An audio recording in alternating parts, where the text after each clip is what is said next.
Okay, hi, Dr. Lynn. So this is Techno Demo 3, case study 3, and I'm Sandy Anderson, of course.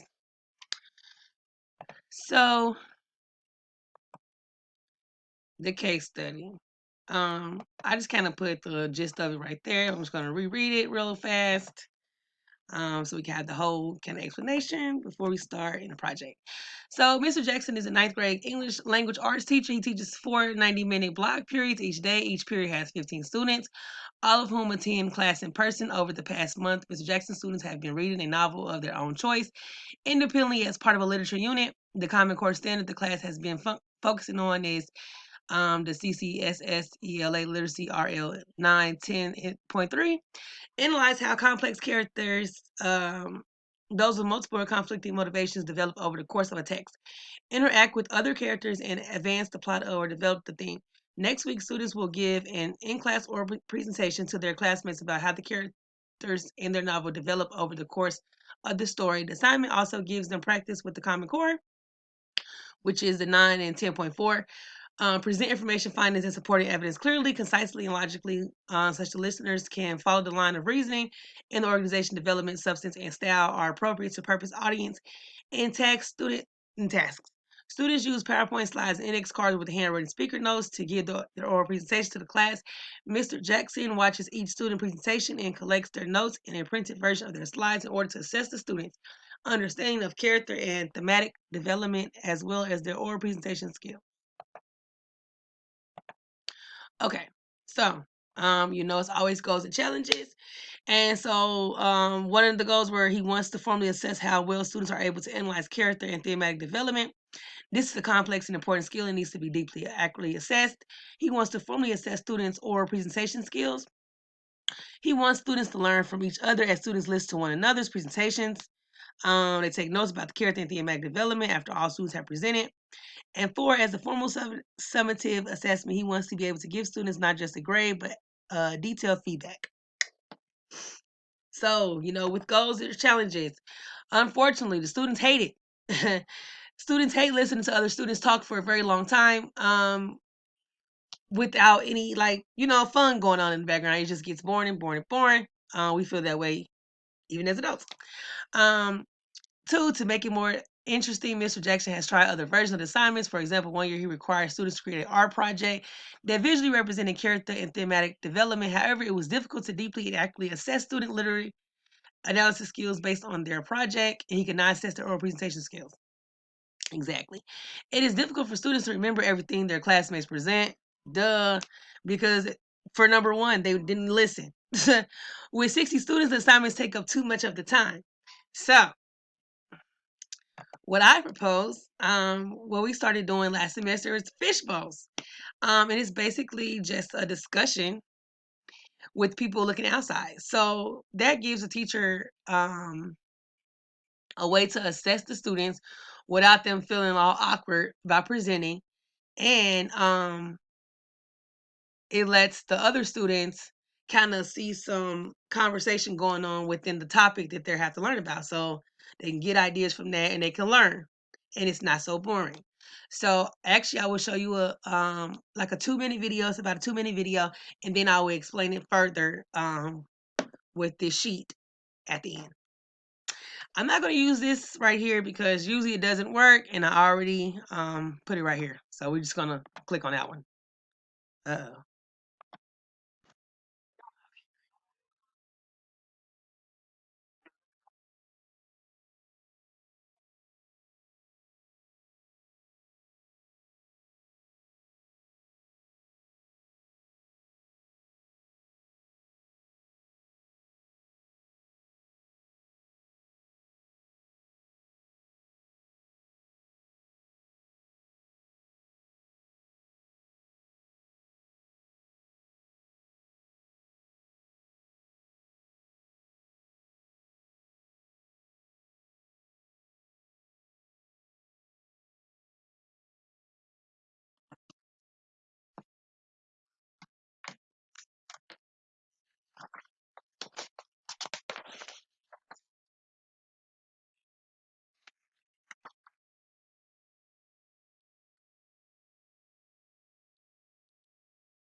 Okay, let's go back.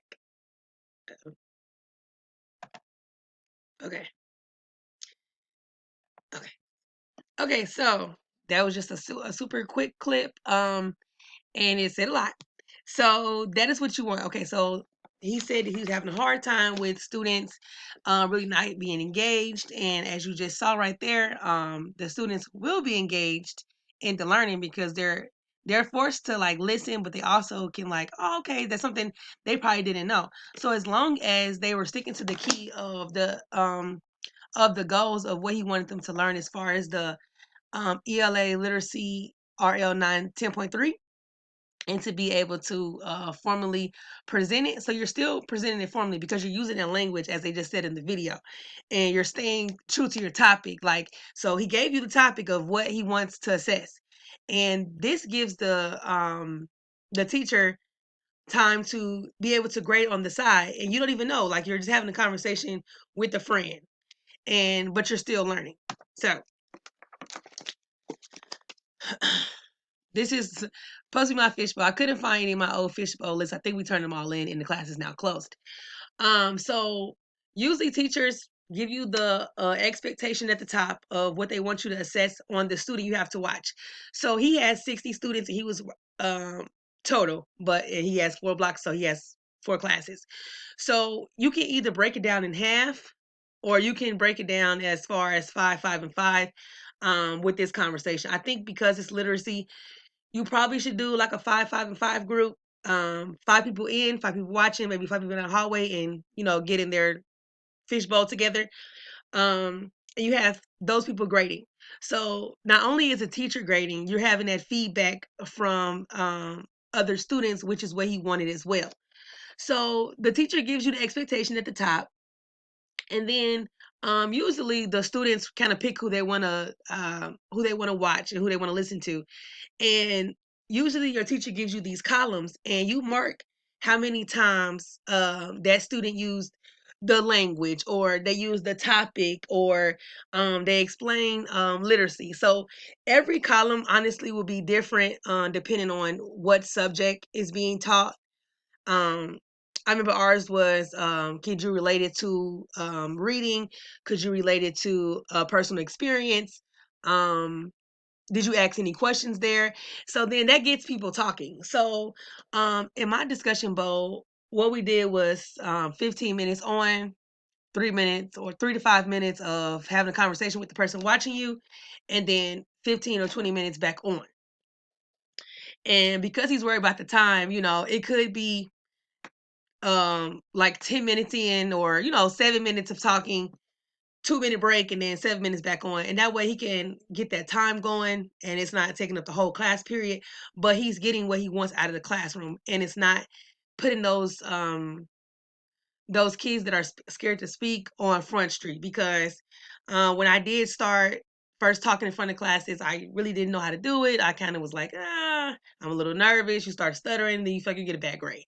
So this is a perfect way for students to actually probably get a good grade, stick to the topic, do everything they're supposed to do, and not feel like they're just, center of attention, and kids are bored with that. So so then, okay, like I said, you mark each one, and then so when you guys have little 2, 3 minute meetup, you could talk about, hey, ask more questions, put that language in there because you missed some language, you need to have 2 more, something like that. And then also on the back of our fish bowls, we used to have a question of what we felt the person that we were watching did correctly, and what we felt like not did wrong, because you shouldn't tell people they did something wrong, but you should tell them how they could have did something better. And so usually on the back of the fishbowl sheet would be 2 questions, and then you just kind of write it so you get feedback. But so with that, the teacher is now able to assess the class without even them knowing, not, because when you feel like somebody's watching you, like during our evaluations, we're always kind of looking to the side, looking at our person that's watching us to make sure that we're doing okay. Like you kind of keep giving those cues, like, am I doing okay? Can you let me know something? And they kind of sit there with a straight face, so you kind of even more nervous. So this way, a teacher assesses and can do the formative part. they can do it without your knowledge because they know what they're looking for. They know who's talking, and we're just only 5 people talking. It's easier to know who's talking. Um, and also, with these fishbowl sheets, these are be able to, this is not it, but they're able to be turned in to your teacher. So your teacher can see, how you assess things, what are you looking for? What did you, and they also give you a chance to look at the sheet that they graded to see how you did. And I feel like a discussion bowl would be perfect for what he wants and the goals that he's trying to reach. Um, and that is pretty much it. I really hope I did my full time because I really tried. I really felt like I was excited about this fishbowl conversation. Um, but I do think that Mr. Jackson should consider using fishbowls because I feel like it is a great way to get your oral presentations out without feeling embarrassed or being on Front Street with anybody. And yes, thank you, Dr. Lamb, for listening to my little oral presentation. And I'm Sandy Henderson again. Thank you. Bye.